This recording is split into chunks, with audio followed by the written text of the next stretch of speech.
All right. Hello, everyone. Welcome to VSPG. Today we have a presentation by Professor Don Lowe, Paleoarchean Greenstone Sedimentation, a record of the growth of a stagnant lid. I'm going to go ahead and introduce Don for us. So Professor Don Lowe is a geologist who has two main long-term professional interests, the Archean Earth and deep water sedimentation. He received his bachelor's in geology from Stanford and his PhD from the University of Illinois, and today he is professor at Stanford. His Precambrian interests have focused on the early Earth, mostly the Archean before about 3 billion years ago. His fieldwork has been mainly in the 3.5 to 3.2 billion year old Barberton Greenstone Belt in South Africa and the eastern Pilbara block of Western Australia. With his students, Don has sought to develop a picture of early surface environments, life, and the nature of the ocean and atmosphere, including exploring evidence that the early climate was hot. They have discovered 8 major layers in the Barberton Greenstone Belt containing ejecta from large meteor impacts on the Archean Earth. Don's current studies are aimed at drawing together over 50 years of study of Paleoarchean rocks. So Don, thanks a bunch for coming on for us. We're all really excited to hear from you. So please go ahead. Thank you very much, Alex. Thank you for inviting me to give a talk to this group. And I hope everyone can bear with the fact that I'm going to have to do away with your pictures on the right-hand side of the screen when they overlap the slide.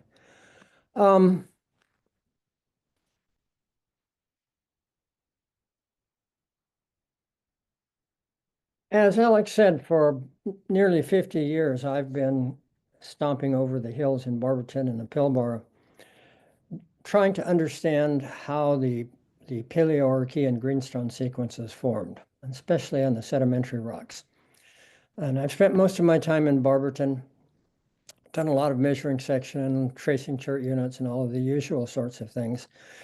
But over the last few years, I've been attempting, I retired at the beginning of this year, so I've been sort of looking back, and over the last few years, I've been attempting to wrap up things a bit and try to figure out what all of these Paleoarchean studies actually tell us about the early Earth.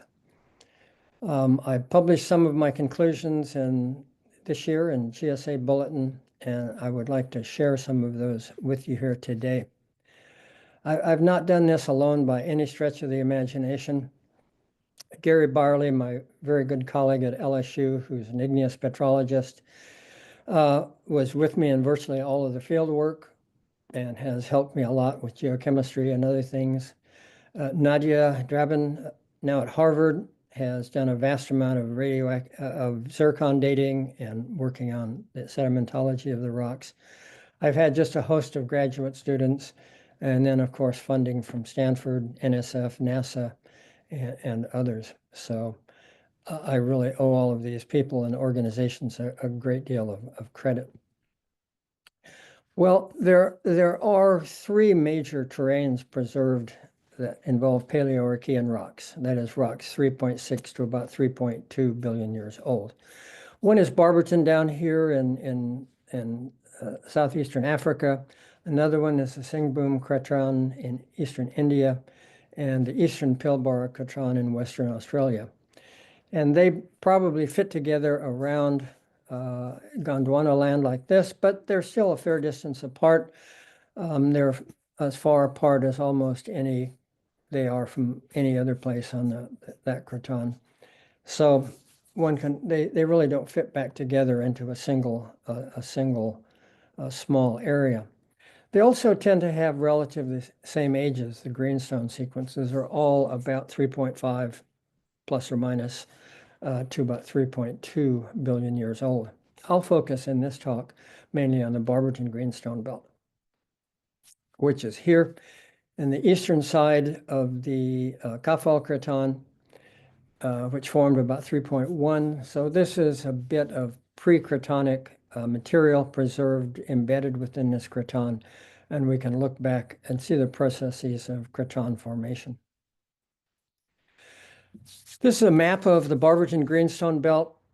A lot of detail and things, but basically what it is a remnant of greenstones, sedimentary and volcanic rocks, surrounded by these uncolored rocks, which are plutons, many of them TTGs. There are three main groups of rocks in the Barberton Belt. The youngest is yellow. It's a Moody's group. It's a siliciclastic unit formed during uplift and erosion. Fig tree group, a weakly siliciclastic unit. And then the Onverwacht group, which I'll focus on today, is this area of gray. And it represents this very thick 10 to 15 kilometer exposed section of the volcanic part of the sequence. And these large folds down here, the Onverwacht anticline, Kronberg syncline, Stanthorpe anticline, is where the Onverwacht group is best exposed and traditionally studied. The outcrops are great. It's a wonderful place to work. There's a lot of open land like you see here. There are commercial forests creeping in over more and more of it now, but rocks are pretty well exposed, especially the sedimentary rocks, which tend to be silicified. You can see a very nice chert unit here. There's another small chert unit here, and then this big ridge up at the top is capped by a chert. In between are volcanic rocks, these dark colored rocks, mostly basalts and komatiites. Again, nice exposure of these cherts and a lot of open land makes it a great place to work.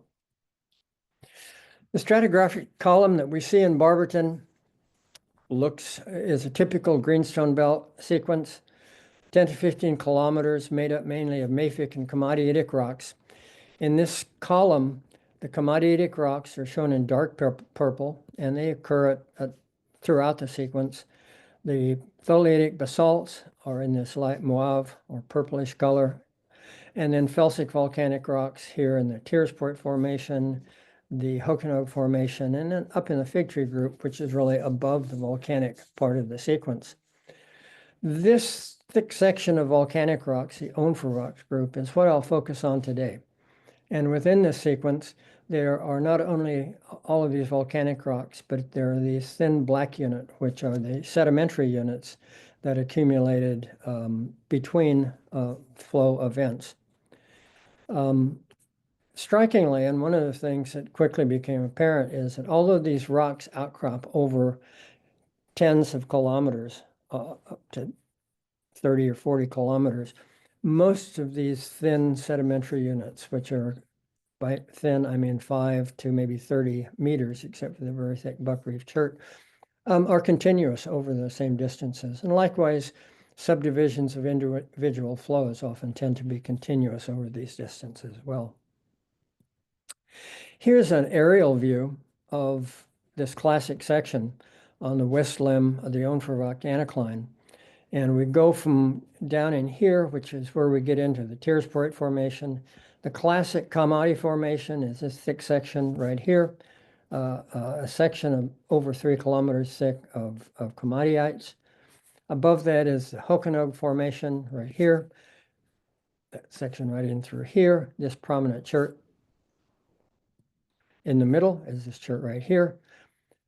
This is a nice ridge formed of the buckreef chert at the base of the Kronberg Formation, then the Kronberg Formation, the Menden Formation, right up at the top before we hit this fault, you get into the Fig Tree group. So you've got most of the Onverwacht section exposed in here very nicely in at least paraconformable sequence of rocks that forms this volcanic section. And just by way of review, these rocks, the volcanic part of the section, the basalts, include locally very nice pillows and lava tube structures, these classic pillows along the Komati River, which unfortunately have been drilled for paleomagnetism now, and then some deformed, somewhat more mafic pillows with variolites in them, very widespread. The classic spinifex texture, these are especially distinctive, characteristic of komatiites. And this is pyroxene spinifex, but there's also olivine spinifex as well. These very low, the komatiites were incredibly low viscosity, about the viscosity of water. And basalts are a bit thicker, but nonetheless, they probably erupted through fissures and individual flows, often a meter or less thick in the case of komatiites, spread for tens of kilometers away from the eruption site. In the Barberton Belt, most of these flows were subaqueous, and the resulting flow deposits are pillared. While largely subaqueous, the relief on the Onverwacht surface during its accumulation was probably controlled largely by volcanic processes. And with these very low viscosity magmas, the surface may have been very flat. As in Kilauea today, there is large-scale relief over large distances, but the local relief, unless you're in a case here of collapse, is relatively subdued, as you can see from the horizon. Wall of Kilauea craters, probably not too different than many of the basaltic parts of our greenstone sequence, and there's an awful lot of detail in these flows and flow sequences. Unfortunately, much of it lost because of modern weathering and vegetation. Interbedded with these volcanic sequences, there are two predominantly felsic units, a couple of units down here in the Tiersport Formation. This very prominent unit up in the Upper Hookenoog Formation, it's called H6. I'll have some slides from there. And there's more felsic material up in the Fig Tree, but this is sort of the waning stages of volcanism in the Greenstone Belt. The felsic volcanic units are primarily fragmental. There's not much felsic lavas, so we get breccias and conglomerates made up of monomictic felsic material, and then felsic sandstones, in this case turbidites. So felsic volcanism tended to generate fragmental material, involve buildup of steep-sided vent cones, production then of subaerial vents, and on the subaerial vents, weathering and erosion and a lot of debris was flushed into the surrounding marine environment. Sedimentary units within this overall volcanic sequence include three types of material: volcaniclastic material, chemical deposits, that is, things mostly precipitated out of the water column, settle to the bottom like iron deposits, and biogenic material reflected in abundance of black cherts.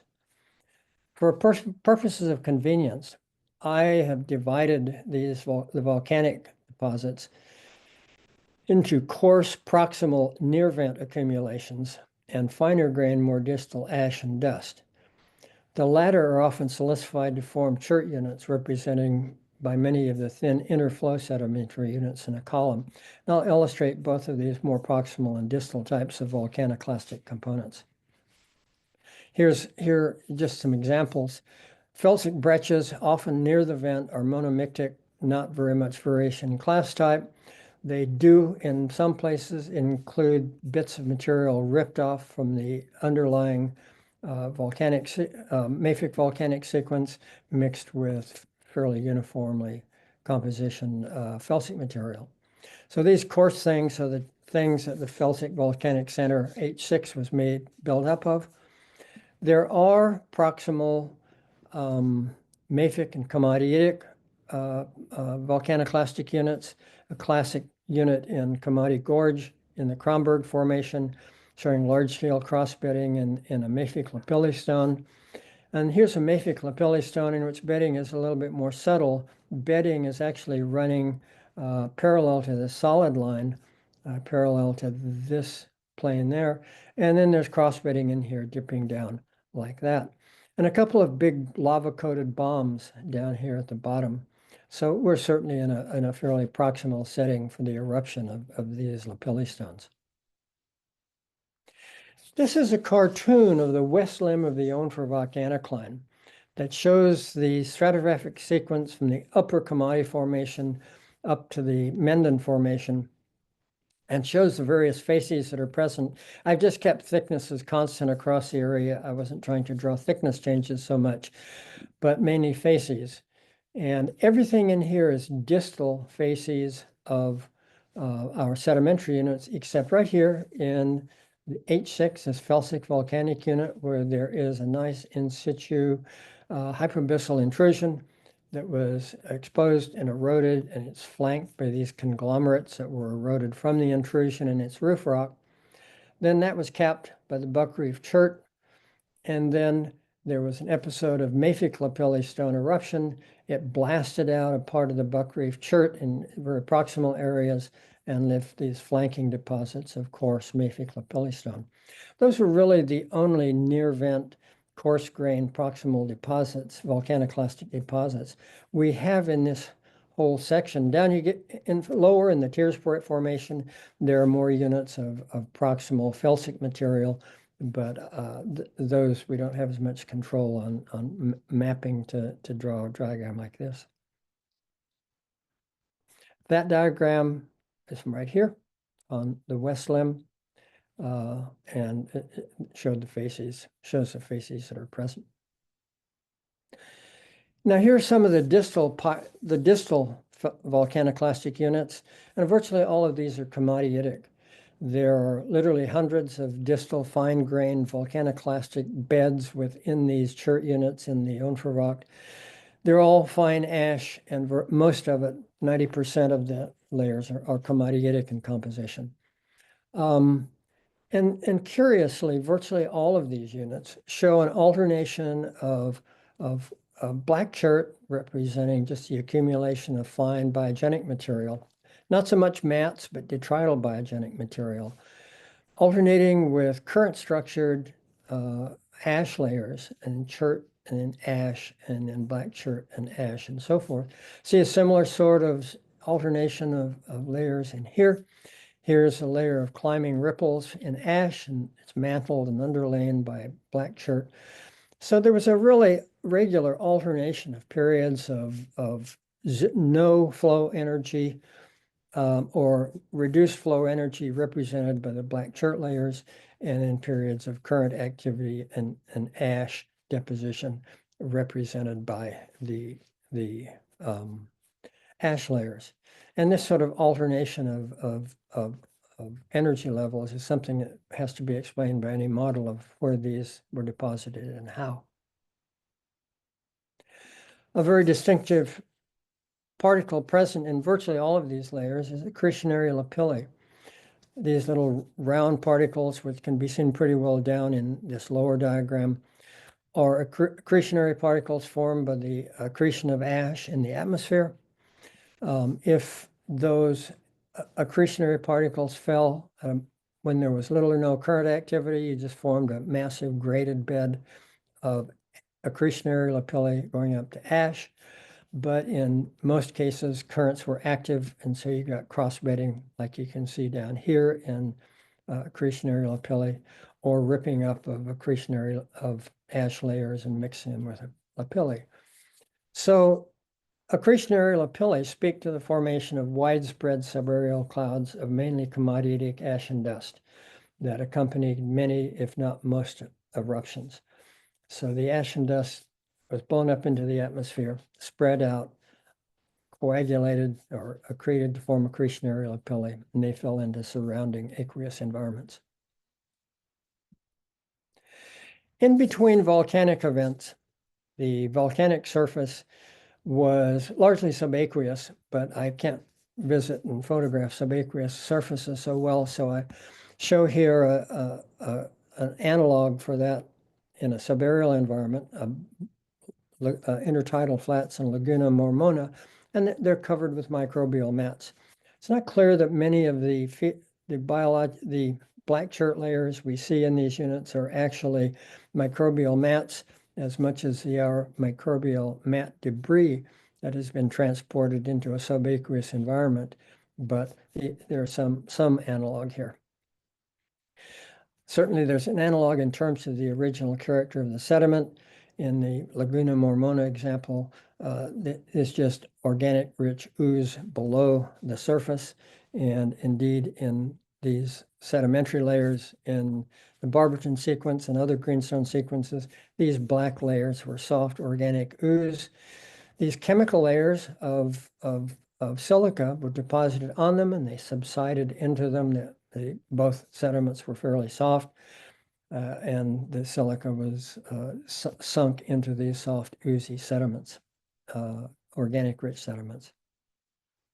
And of course, it's in these black cherts that we find really lovely structured carbonaceous material. Some lovely mat-like laminations are preserved, as well as detrital particles of carbonaceous material.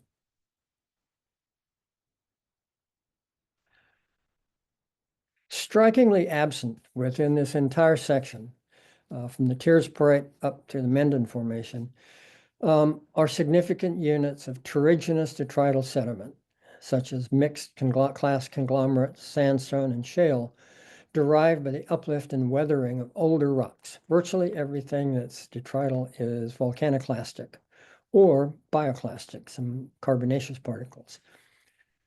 There is probably a cumulative total of less than 10 meters of mud rock, shale, within the entire 10 to 12 kilometer thick, 300 million year long Onverwacht section. And this is a remarkable paucity of any indication for the exposure and uplift of older rocks to provide sources, especially when the older rocks would likely have been basalts and komatiites, which would have weathered rapidly to produce a variety of clays. The absence of terrigenous detrital layers speaks to the absence of local as well as regional uplifted source areas. Another thing that's largely absent, another rock type that's largely absent, is banded iron formation, which apparently did not form locally in the Barberton Belt during the 300 million year long period of Onverwacht deposition, perhaps reflecting the fact that the overall water depth was moderate, one in which you had current activity and even alternating periods of current activity rather than turbiditic deposition and deep water style chemical sedimentation. This banded iron formation is from Barberton, but it's from up in the immediately overlying Fig Tree group.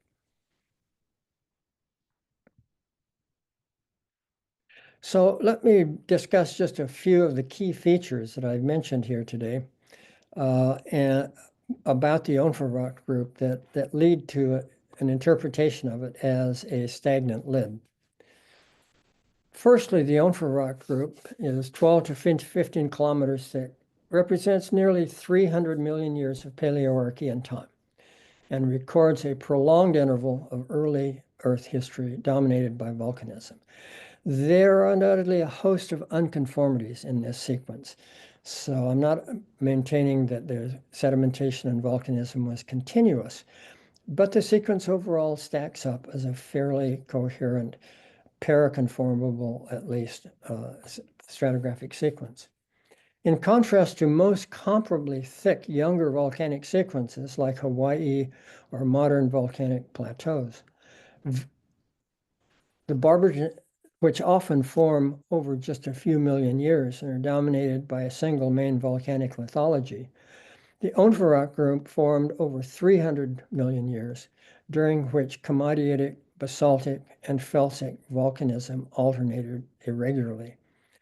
So if this were a modern plateau or Hawaiian type sequence, this entire sequence might be basalts, and it would probably span no more than a few million years.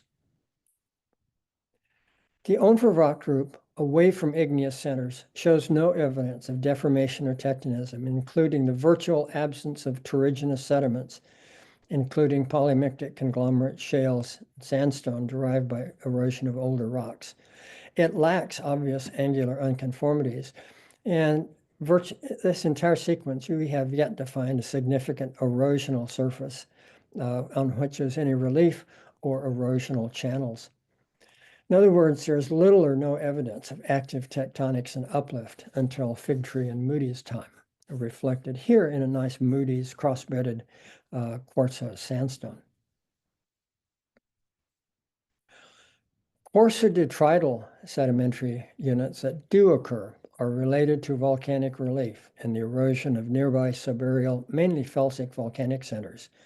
And we published a paper on the H6 felsic volcanic center a few years ago, in which we outlined a facies model for what was present. As soon as you got a subaerial exposure of the volcanic cone, you got an alluvial fringe developed around it. This coarser material and finer sandstone off into deeper water turbiditic units, all developed only locally around that felsic volcanic center. And when the felsic volcanism disappeared, the surface of the center was eroded down to sea level, and all of the source of clastic material also disappeared. So there are typical clastic units present. It's all composed of more or less monolithic felsic volcanic material. The repetition and interlayering throughout the sequence of major basaltic, komatiitic, and felsic volcanic units suggests a formation from diverse magma sources, almost certainly representing a range of petrogenetic settings. We have felsic volcanism and alternating with basalts. We have this thick komatiitic unit and back to basalts. Another little felsic volcanic unit in here. Komatiites interbedded with basalts up here, more komatiites up here, yada, yada, yada, all through the sequence. There is almost an random stacking of units of different types that are present, certainly implying different types of petrogenetic sources were present here, that very much unlike just, say, a single tectonic setting or a single type of magma source. Again, over 300 million years of time. There are no obvious thickness trends or depositional centers and no clear sedimentary basins or basin margins. We've traced the Onverwacht Group as far as we can in the Barberton Belt, from the western west limb of the Onverwacht anticline around to the east side of the belt. We can recognize those same relatively thin chert units in most areas. There are some changes. Volcanic units come and go. Thickness has changed a little bit. But there are no signs that we're approaching a source of debris, no signs we're getting out into the center of a basin. Everything looks pretty much the same. It's not clear that there were any sedimentary basins. There was the volcanic pile controlled pretty much all of the deposition that occurred on its surface. The units that we see are pretty widespread, pretty layer cake-like geology. It's not clear that there are any basins or source areas present. Onverwacht deposition was dominated by subaqueous conditions and widespread gentle current activity, probably at water depths of a few hundred meters. And I say that because of the pervasiveness of this current activity.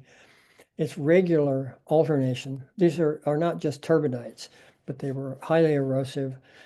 When you get thicker units, you can get large-scale cross-stratification, but there's no suggestion of exposure other that we can find as well. Subburial conditions that we can identify developed only where volcanic relief was sufficient to build the volcanic surface above sea level, as in the case of the felsic volcanic complex H6. Okay, what do these general observations and specific observations lead to in terms of interpretation? Okay, I did a little arm waving here, so that's what follows. I think that I'm not the only one. Martin van Kranendonk and others have interpreted these early Archean sequences in a similar way. The best interpretation of the Onverwacht group is that it formed as the upper part of a long-lived stagnant or near-stagnant lid on the Paleoarchean Earth. The construction of the upper 10 to 15 kilometers of this lid occurred over about 300 million years of Paleoarchean time. If we go back to detrital zircons, it looks like the base of the lid may have been down somewhere about 3.65 or plus or minus something like that. This Barberton lid is more or less coeval with Paleoarchean greenstone sequences in the Barberton Belt, but also the Eastern Pilbara and the Singbum Craton. And it leads to the suggestion that this was one continuous lid, that the covered the surface of the Earth. It was essentially a volcanic crust or lid on the Earth. And we are seeing three different pieces. The overall age span of those pieces is about the same. The basic makeup of those pieces is about the same. And so it's probably part of the same lid. Here's a cartoon diagram showing that lid during construction. We only see the upper part or down into the upper part of intrusive rocks that have intruded this lid.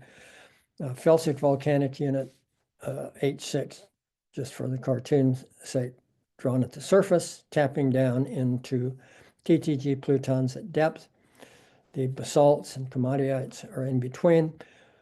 We get some exposure of older plutons, but the lower part, the middle and lower part of this lid are largely unexposed at present. And somewhere down below, we have depleted lid material from which these TTGs were generated. It would suggest that this lid shows some lateral variability depending on the nature of the underlying mantle activity, but by and large, it was a continuous lid. It varied somewhat in thickness. It developed somewhat at different times in different areas in terms of small-scale components, but it represents essentially all of Paleoarchean time. Sedimentation was dominated by volcanic processes involving lid construction, including widespread and frequent komatiitic pyroclastic volcanism. During breaks in eruptive activity, sedimentation was controlled by chemical processes of precipitation, largely out of the water column, and biological activity.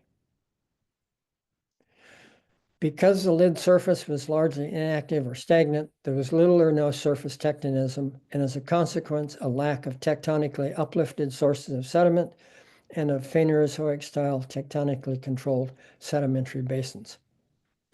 So we're looking at truly a stagnant or largely stagnant lid. There may have been broad upwarps or broad areas that were higher, and maybe some local things like caldera collapse or collapse of surfaces over volcanic magma chambers. But by and large, there was little or no tectonism, little or no sediments that can be identified as tectonically produced in these belts, and little or no surface relief. So based on the available evidence, I would suggest that the Earth's surface during the 300 million years of Barberton history was a water world. Little or no relief other than that built up by high-standing volcanoes and eruptive centers. As soon as volcanism at that site stopped, then the volcanoes subsided and were eroded down, and it went back to a subaqueous environment. As near as we can tell, water depths were moderate, probably mostly less than 200 to 300 meters, but within the zone affected by tides and our surface currents, and which allowed most komatiitic eruptions to produce voluminous subaerial eruption clouds and accretionary lapillae. Okay, I think that characterized as a stagnant lid, but it wasn't stagnant forever. We know that at about 3,260, we jump into the fig tree group. There's an impact layer that marks that contact over much of the Greenstone Belt. And then we have this interval of fig tree sedimentation. We published a recent paper on that sort of characterizes it, and what it was a period in which we think the primary relief was impact relief. We have a cluster of impacts, S2, S3, S4, and S5, that occurred from about 3258 to 3225 within this interval. And we think it was probably these impacts starting as early perhaps as S6 at 3212 that began to disrupt the stagnant lid, and it generated relief that we see reflected in these clastic sediments. There was really no extraordinarily high standing relief in fig tree time. Most fig tree sandstone units are less than 300 meters thick, many of them just 100 meters or less. No signs of really huge basins or long-lived basins accumulating thousands of meters of clastic material. It's a period of low clastic production. And of course, everyone's seen spherules, these impact particles that are present throughout the belt. These are from the S3 bed up here at near the top in the fig tree group, represent condensate from rock vapor clouds. And so we would suggest that the first major terrestrial non-volcanic relief for which there is a geologic record was impact-generated uplifts in early fig tree time. These impacts disrupted and fragmented the previous stagnant crustal lid. Deformation in the late fig tree and moody stages of Barberton evolution was accompanied by tectonic mountain building. So we're getting into true tectonics. We generated source areas that were subject to weathering and several kilometers of erosion and coupled tectonic uplift and associated basin development and sedimentation. We were approaching a much more modern Phanerozoic style of crust and crustal sedimentary world. I've become convinced that when we start looking at Barberton as a record of the Paleoarchean Earth stagnant lid, it includes sediments and rocks that offer a much more detailed picture than of that lid and its evolution that has been realized to date. I think that that there is a lot more to be got out of Barberton. It's a wonderful area to work, and I hope that others will continue to do so. Thank you very much. That's what I've got. All right. Thanks, Don. Yeah. So I am still having some video. Apologize for that. So I won't have my video on, but we will go ahead and switch to a question and discussion. People can ask in a couple ways. You can either type your question into the chat and I will ask it for you, or you can raise your hand. And to do that, you click the reacts button at the bottom of your screen, and there is a square button for a rectangular button with raise hand. So I'll give people a second to formulate their questions.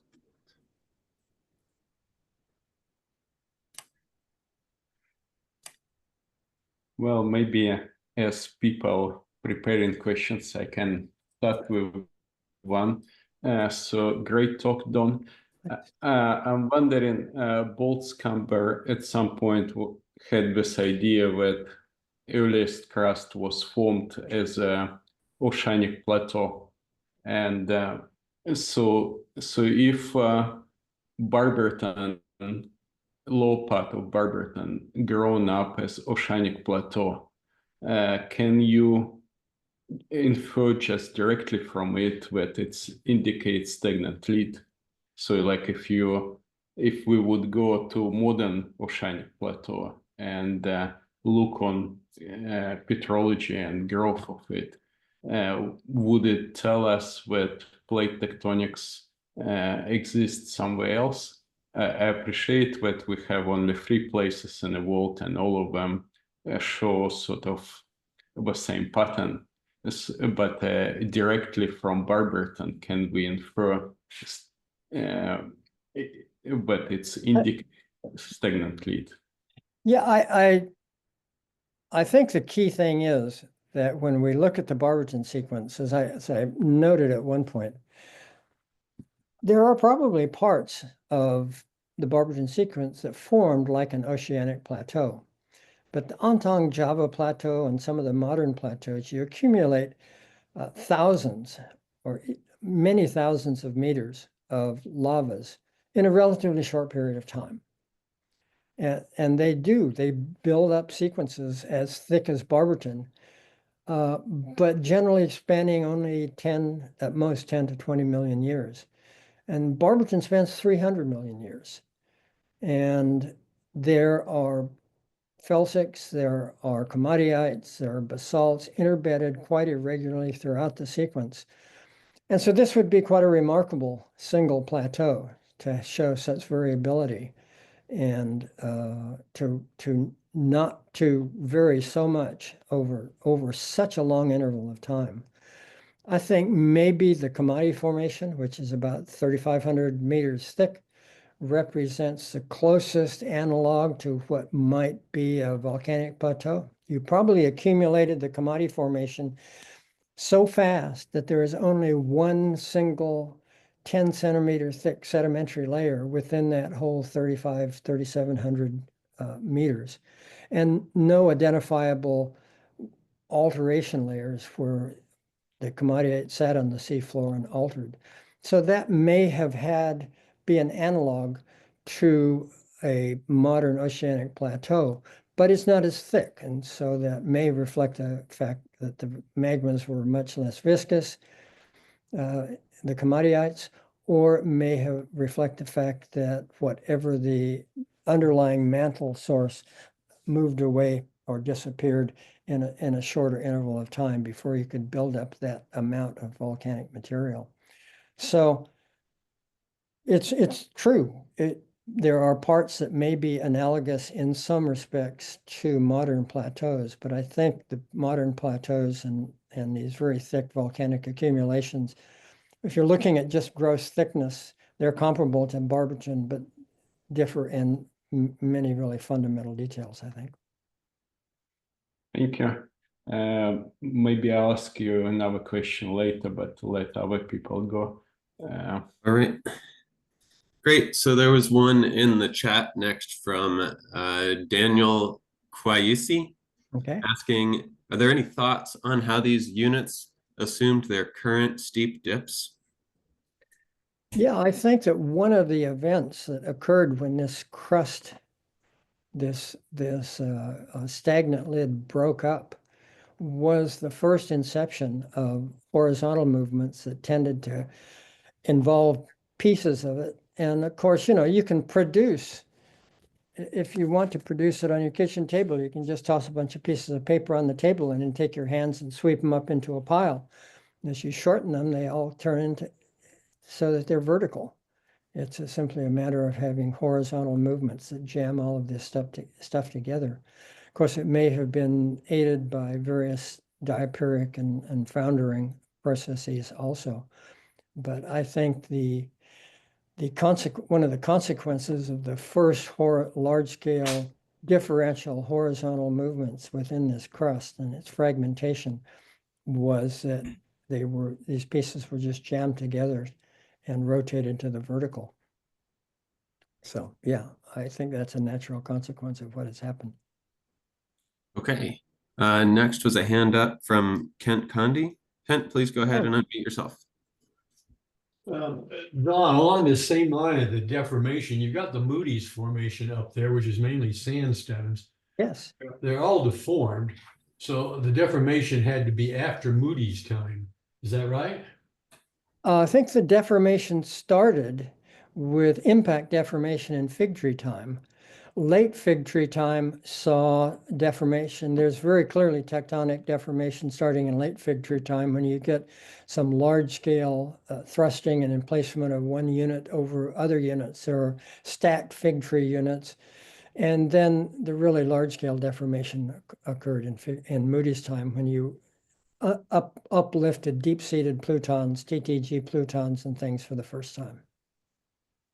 Now, in terms of that deformation, it's interesting. I mean, if that was an onset of plate tectonics, I'd expect a lot more volcanism and convergent margin time setting. But in the Moody's, you don't see that. There are all these sandstones. So what sort of tectonic setting do you think may have been coming in after Moody's time? Well, you're getting on the fringe of my expertise. I haven't worked with the Moody's as much as I've worked with the Onverwacht and fig tree groups. I would hate to speculate because I think that we were seeing really a lot of changes. And I think, the stagnant lid is something we're really not familiar with. It's not something we have incorporated into our picture of Archean rocks because we're familiar with it today. And maybe that's one of the reasons that it's taken so long to sort of recognize it. And it's not clear to me whether we can look at Moody's rocks and just because there's deformation, interpret that in terms of modern deformation. And so I'm reluctant to say, I use the term I would expect when looking at these very old rocks. A lot of things I expect that turn out to be wrong, I'm afraid. Thanks. All right. Next in the chat was Wouter Bleeker asked, how do you build 10 to 12 kilometers of accommodation space globally, question marks, without some form of tectonics? Well, you do it by global volcanism. By volcanism, if this is a stagnant lid and there's an active mantle, certainly there has to be heat loss. There has to be an active mantle, things getting conveyed to the surface and such. So there was an active mantle, but if there was a stagnant lid, there would probably be a lot of relative motion between those. And you build up the lid. You're building it up essentially as a carapace on the surface of the Earth everywhere. And so what was sitting over, if I can use modern terms, what would be a hotspot or a convergent margin, a convergent center, or a subduction center.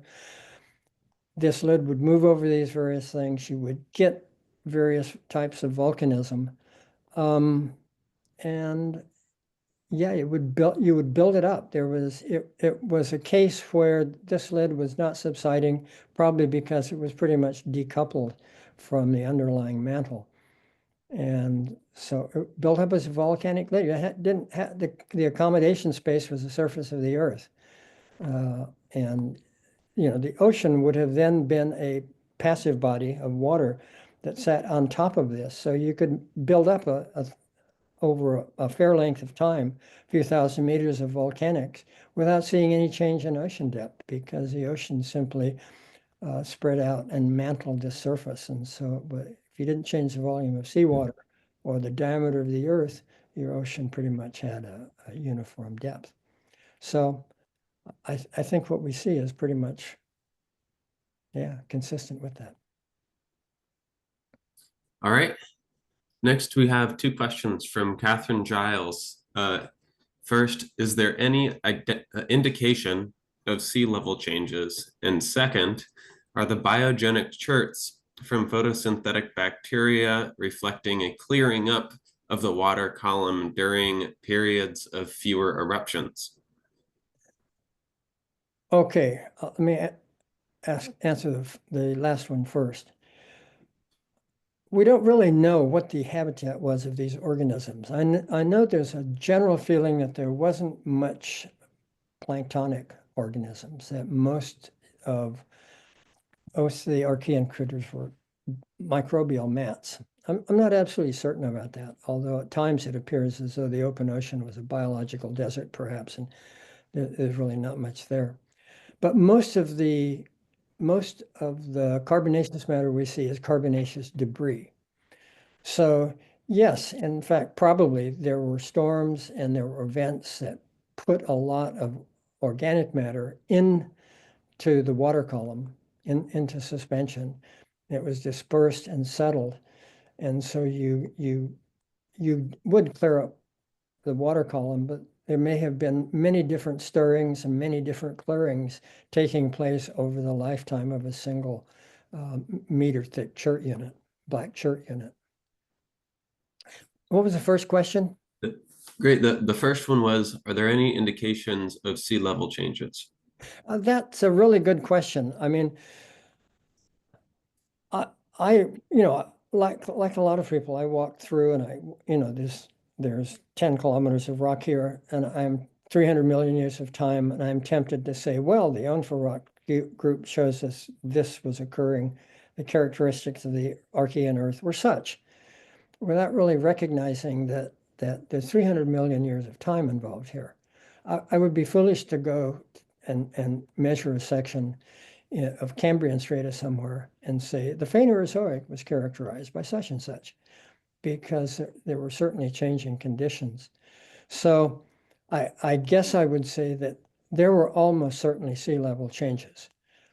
But if the surface was relatively flat and we didn't have tectonic relief, many of these exposures may have simply be expressed by paraconformities within the sequence. And there are surfaces below virtually all of the cherts. It's been an enormous debate about these alteration surfaces that occur below chert units in the Onverwacht group. Some people think they are essentially weathering zones, whether subaerial or subaqueous, and others have interpreted them as being of hydrothermal origin.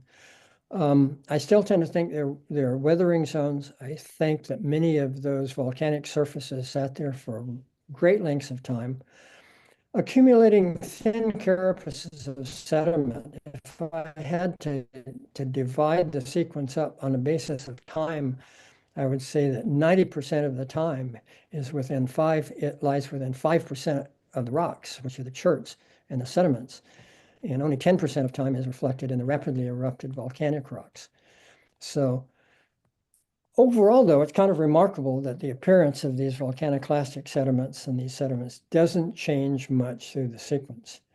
So yes, I think there were sea level changes. There were sea level changes, relative sea level changes when you built up felsic volcanic units until they were in a subaerial environment, and then we get coastal settings. And then you eroded it and subsided after volcanism stopped, and it went back down to about the same depth that it had started at. I don't see any major erosion features like channels or other indications of uplift of significantly above sea level that was not volcanic in character. So yes, there's evidence for changing relative sea level. No, on the whole, things seem to have ended up back in distal settings pretty much the same. All right, great. So we don't have other questions. I know Andre said he has another one he wanted to bring up. Yeah, maybe it might not be a fair question because it's not about Barberton, but and I don't know if you visited Issue, but I remember some people argued about conglomerate in Issue, and do you have any kind of thoughts on it and how it relates to this story? The best conglomerate I saw in Ischua, and again, I only made one trip to Ischua many, many years ago, and we saw a really nice conglomerate composed of felsic volcanic clasts. And it was one of these felsic conglomerates. These felsic volcanic centers also tended to have below them intrusive rocks.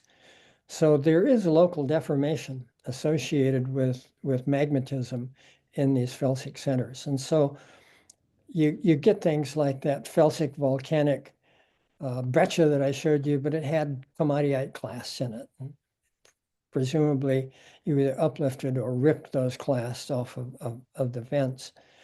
There's not a lot of variation. There is quite a bit of variation that can occur in just the felsic clasts because there were lots of different eruptions, and like many modern volcanic centers, they had a variable magma character. But I don't think there's any evidence that has been presented in Ischua within the volcanic part of the sequence that suggests that there were tectonically uplifted older pieces of crust.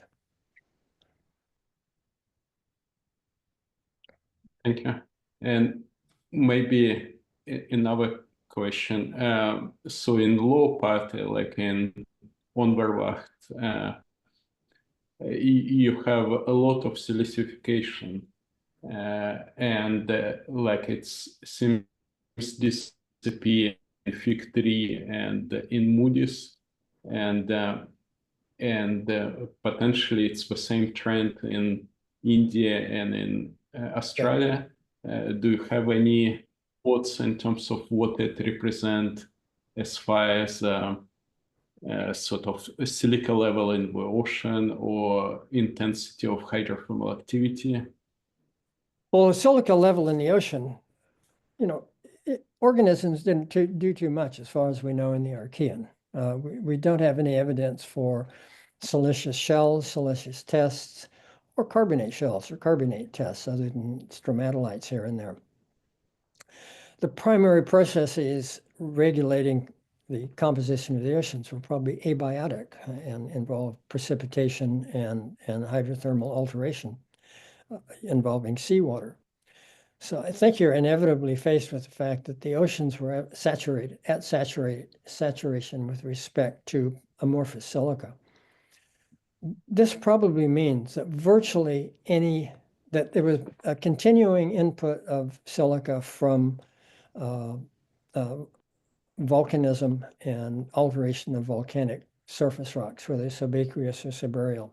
Even the serpentization of komatiites yields silica as a byproduct. So there were plenty of sources of silica around. And so inevitably, there must have been lots of sinks. Some of it may have been hydrothermal, but I think the oceans were jam-packed with amorphous silica, and that virtually any change or that you got to ocean water would result in its precipitation, especially if you dump out components that would increase the pH or do other things like that. So I think it's not surprising that we have lots of silica deposits because silica had to get out of the ocean. It was being put in from alteration and weathering. It had to go somewhere. It just couldn't build up indefinitely. So we see it coming out as large-scale sedimentary accumulations. Yeah, it's what we would expect, I think. But do you have any thoughts why it become less abundant, sort of starting maybe at 3.2 or something? Well, in part maybe because we were dealing with a very different type of sedimentary regime. And when we start looking at things like the Moody's, there are not a lot of thick chert units in the Moody's, but that's a siliciclastic unit. And it's deposited quite rapidly. And I think probably the style and locations of deposition and early diagenesis are really key. And I think a lot of these chert units we're seeing, sedimentation may have been instantaneously fairly fast to give you an ashfall unit, but then the ash unit sat there, not much happened to it for a long period of time, and it underwent diagenesis in contact with seawater and was silicified. So I think the rates of sedimentation, the styles of sedimentation, and the nature of the interaction between sediments and seawater differs throughout these sequences and has resulted in, well, depositional and post-depositional changes. Thank you. Okay. We don't have any more questions for you, so I typically just leave a few seconds in case someone wants to speak up. Well, let me thank you again for inviting me to give this talk. I don't lecture anymore. I don't have any. I've retired, and so it's very nice to come to these meetings to get together with this group. And I am happy. I'm honored that you asked me to give a talk. Well, thanks a bunch to you, Don. This was really great and very on point for our audience. So with that, we're going to go ahead and conclude today. Thanks, Don, and thanks everybody for participating. Good discussion. Thank you, everyone. Very nice talk, Don. Thank you. Thank you very much. All right, everybody. We'll see you in the coming weeks.